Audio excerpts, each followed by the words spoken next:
ఇప్పుడు మనం 2024వ సంవత్సరం ఆగస్టు నెల 1వ తేదీ నుంచి 31వ తేదీ వరకు ద్వాదశ రాశుల్లో 10వ రాశి మకర రాశి వారి జ్యోతిష్యం భూత భవిష్యత్తు వర్ధమానం ఎలా ఉందో, చదువు, విద్య, ఆరోగ్యం, యోగబలం, అంశబలం, గ్రహబలం, గృహబలం, వాస్తుబలం, మునాబలం చూద్దాం. మన జానకిని అడిగి చూడు, జానకి ఎట్లా ఉంది? మకర రాశి వారి జాతకం ప్రయత్న యోగం, తరించిన కార్యం, నమ్మిన పని, చేసే పనిది, గృహయోగంది, వాస్తుయోగంది, ధనయోగంది, కళ్యాణ యోగంది, సంసార యోగంది, సంతాన యోగంది, కుటుంబ యోగంది, రాజయోగంది, రాజకీయ యోగంది, వ్యవసాయ విషయంది, ధనయోగంది, బిజినెస్ విషయంది, వ్యాపార విషయంది, మనసులో ఉన్న కోరిక, విదేశయాన యోగబలంది, తరించిన కార్యం అవుతుందా కాదా, చేసే పనులు ఎలా ఉండద్ది?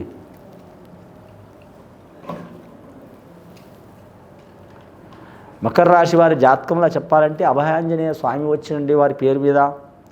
అలాగే వారి పేరు మీద చూడాలంటే విఘ్నేశ్వరుడు వచ్చినండి. నేనున్నా అంటే నేనున్నా అంటూ ఇద్దరు పోటీగా వచ్చారు వారి జాతకంలా.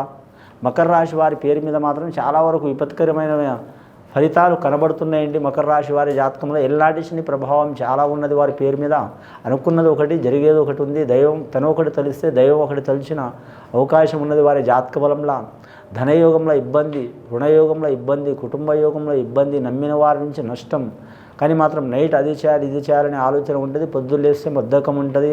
అలాగే వీరి జాతకంలో చూడాలంటే మాత్రం లక్ష్మి అస్సలు నిలబడదు, మనశ్శాంతి ఉండదు, తినే అన్నం వంటికి పడదు, ఇల్లు చూస్తే అడవి చూస్తే ఇల్లు అన్నట్టు అనిపిస్తుంది, చేసే పనుల చికాకు అనిపిస్తుంది, మానసిక ఆందోళన అనిపిస్తుంది. మానసిక పరంగా కానీ ఇబ్బందులు రావటం, శారీరక పరంగా కానీ ఇబ్బందులు రావటం, కుటుంబ పరంగా ఇబ్బందులు రావటం, ధనపరంగా ఇబ్బందులు రావటం, అలాగే గృహపరంగా ఇబ్బందులు రావటం, అలాగే వారి జ్యోతిష్యంలో ఎవరో ఒకరు మనశ్శాంతి లేక చేయటం, ఇలాంటి సంఘటనలు జరిగే అవకాశాలు ఉంటాయండి. ముఖ్యంగా మాత్రం ఈ మకర రాశి వారి జాతకంలో శని జన్మస్థానంలో నడుస్తుంది. చిక్కులు చికాకులు చాలా ఉంటాయండి. ఈ శని బాధలు తొలగిపో శనేశ్వరిని నిష్ట కలిగి వీరికి మంచి జరగాలంటే మాత్రం శనేశ్వరిని ఆరాధన చేయాలి. ఆంజనేయ స్వామిని పూజ చేయటం కానీ, అలాగే ఆ విఘ్నాలు తొలగడానికి మాత్రం విఘ్నేశ్వరిని ఆరాధన చేయటం కానీ, అలాగే వీరి పేరు మీద చూడాలంటే మాత్రం అయ్యప్ప స్వామిని ఆరాధన చేయటం కానీ, అలాగే కాళభైరవుడిని పూజ చేయటం కానీ, లేదా వెంకటేశ్వర స్వామిని పూజ చేయటం కానీ, లేదా మాత్రం శివుడికి పూజ చేయటం కానీ, లేదా నవగ్రహాల్ని ఆరాధన చేయటం కానీ చాలా వరకు శుభకరం ఉంటుందండి. కానీ ముఖ్యంగా స్త్రీలకు మాత్రం మానసిక వేదన ఉంటుంది, భార్యాభర్తలతో చికాకులు ఉంటాయి, ఒకరి మనసులో ఒకరు ఉండరు. కళ్యాణం కాని వారికి లేనిపోని చికాకులు, లేనిపోని నిందలు, అలాగే వివాహమైన వారికి కూడా లేనిపోని నిందలు, చిక్కులు, చికాకులు. ఎవరని చెప్పలేము, అయినవారా కానివారా, దగ్గర వాళ్ళ దూరం వాళ్ళని చెప్పలేము. ఎవరితోనన్నా విరోధాలు వస్తూనే ఉంటాయి. వీరు ఎంత ఓపిక పడితే అంత మంచిది వీరి జాతక బలానికి. కాకపోతే మాత్రం 36 సంవత్సరాలు దాటిన వారికి గురు మార్గదర్శనం నడుస్తుంది కాబట్టి వారు తట్టుకునే శక్తి ఉంటుంది. 36 లోపల కింద వయసు ఉంటే, అంటే పుట్టుక నుంచి మాత్రం 35 లోపల ఉంటే వయసు ఇబ్బందులు పడే అవకాశం ఉంటుందండి. 36 తర్వాత కలిసి వచ్చే అవకాశం ఉంటుంది. ఈ శనేశ్వరుని బాధలు తొలగిపోవాలంటే ఖచ్చితంగా వీరి జాతకానికి మాత్రం గోత్రనామ ప్రకారం శనేశ్వరుని పూజ చేపించుకోవడం చాలా వరకు మంచిది. అలాగే వ్యాపారస్తులకు మాత్రం ఆటంకాలు కలుగుతాయి, చాలా జాగ్రత్తగా ఉండాలండి. కొత్తగా వ్యాపారాలు మాత్రం మొదలు పెట్టవద్దు, టైం తీసుకోవడం మంచిది.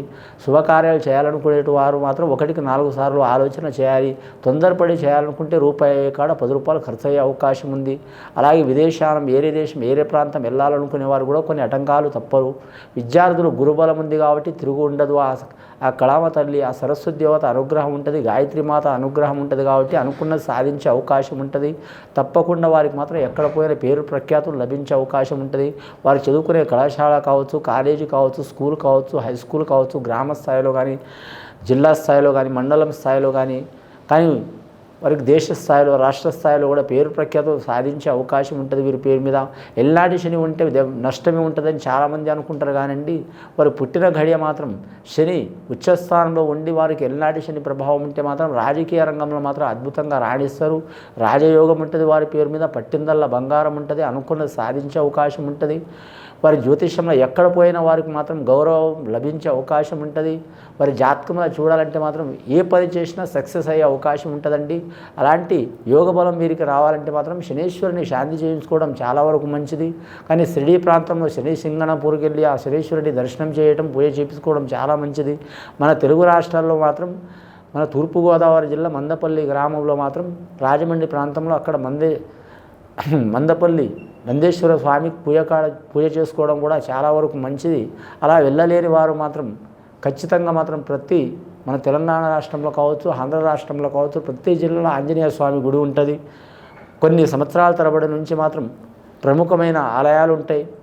ఆలయాలు సందర్శన చేసుకొని మాత్రం మంగళవారం శనివారం ఆంజనేయ స్వామిని ఆరాధన చేయడం, శనేశ్వరునికి మాత్రం ప్రభావం, ఇబ్బందులు, చెడు అనేది తగ్గుతుంది. వారికి ముఖ వర్చస్సు పెరుగుతుంది, ఆత్మవిశ్వాసం పెరుగుతుంది, వాగ్దాటి పెరుగుతుంది, శక్తి స్వరూపం కలిసి వస్తుంది. వారి ఇంటి విషయంలో, గృహ విషయంలో కలిసి వచ్చే అవకాశాలు ఉంటాయి. ముఖ్యంగా గృహ నిర్మాణం చేయాలనుకునేవారు, కొనాలనుకునేవారు, అమ్మాలనుకునేవారు, రియల్ ఎస్టేట్ రంగంలో నడవాలనుకునేవారు కూడా కలిసి వచ్చే అవకాశం ఉంటుంది. వ్యవసాయ రంగంలో కూడా ఇబ్బందులు ఉన్నా అవి తొలగిపోయే అవకాశం ఉంటుంది. వారు ఎక్కడ పోయినా మాత్రం తప్పకుండా విజయవంతులయ్యే అవకాశం ఉంటుంది. ఇంకోటి, ఏ పని చేయాలనుకున్నా మాత్రం మనం విఘ్నేశ్వరుని ఆరాధన చేయటం మంచిదండి. ఎందుకంటే విఘ్నేశ్వరుని ఆరాధన చేయండి ఎవరు ఏ పని మొదలు పెట్టలేరు.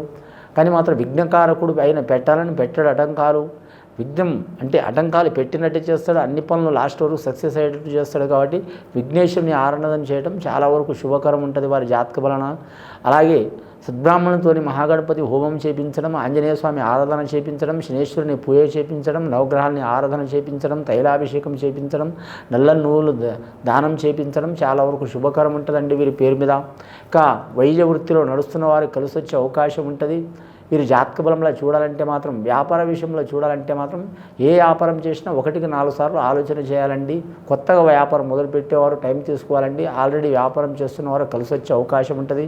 ధనిష్ఠా నక్షత్రం వారికి మాత్రం లక్కీ నెంబర్ 9 వస్తుంది. మంగళవారం కలిసి వచ్చే అవకాశం ఉంది.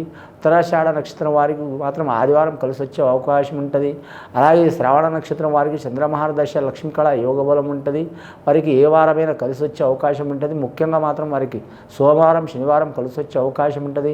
కళ్యాణం కాని స్త్రీలకు వారికి ఉన్న ఇబ్బందులు, చిక్కులు తొలగిపోవాలంటే మాత్రం కరెక్ట్ వారు శివపార్వతుల్ని పూజ చేయడం చాలా వరకు మంచిది. రెండవది మాత్రం సీతారాముల కళ్యాణం చేయడం చాలా వరకు మంచిది. లేదా మాత్రం తిరుపతి వెంకటేశ్వర స్వామి దర్శనం చేయడం చాలా వరకు మంచిది. వీలైతే సిద్ధి బుద్ధి వినాయక స్వామిని పూజ చేయడం చాలా వరకు మంచిది. వారి పేరు మీద చూడాలంటే తండ్రి ప్రేమ అధికం ఉంటుంది, తల్లి ప్రేమ తక్కువ ఉంటుంది. వారి పేరు మీద అన్నదమ్ముల సహకారం ఉంటుంది, సోదర భావం సహకారం ఉంటుంది. ఇంకా ప్రేమ వ్యవహారాలు నడిపేవారు మాత్రం 1కి 4 సార్లు ఆలోచన చేయాలండి. తొందరపాటు నిర్ణయాలు చేసుకోవద్దు. ఆత్మవిశ్వాసం మీద దెబ్బ వచ్చే అవకాశం ఉంటుందండి. ఆత్మవిశ్వాసం తగ్గే అవకాశం ఉంటుంది. వారి పేరు మీద మానసిక ఆందోళన పెరిగే అవకాశాలు ఉంటుంది. మనశ్శాంతి ఉండదు. కానీ వేళపాల లేకుండా ఆహార విహారాలు ఉంటాయి వారి పేరు మీద. అలాంటి ఆటంకాలు, చికాకులు ఉన్నవారు మాత్రం 1కి 4 సార్లు వారు ఆత్మవిశ్వాసం పెట్టుకోవాలండి. ఆత్మవిశ్వాసం పెట్టుకుంటే మాత్రం తిరుగు ఉండదు వారి జాతక బలానికి. వారి జ్యోతిష్య బలంలో గత కొన్ని సంవత్సరాల నుంచి పడుతున్న శని బాధలు, చికాకులు, నవగ్రహ బాధలు, గ్రహ బాధలు, గృహ బాధలు తొలగిపోవాలంటే ఖచ్చితంగా మాత్రం ఇందాక చెప్పినట్టు శనేశ్వరుని పూజ చేయించడం, ఆంజనేయ స్వామిని పూజ చేయించడం, అలాగే మాత్రం విఘ్నేశ్వరుని ఆరాధన చేయించడం చాలా వరకు మంచిది. ఇది విని చూసి ఆచరించే వారికి గొప్ప ఫలితాలు కలుగుతాయండి. శుభం భూయత్.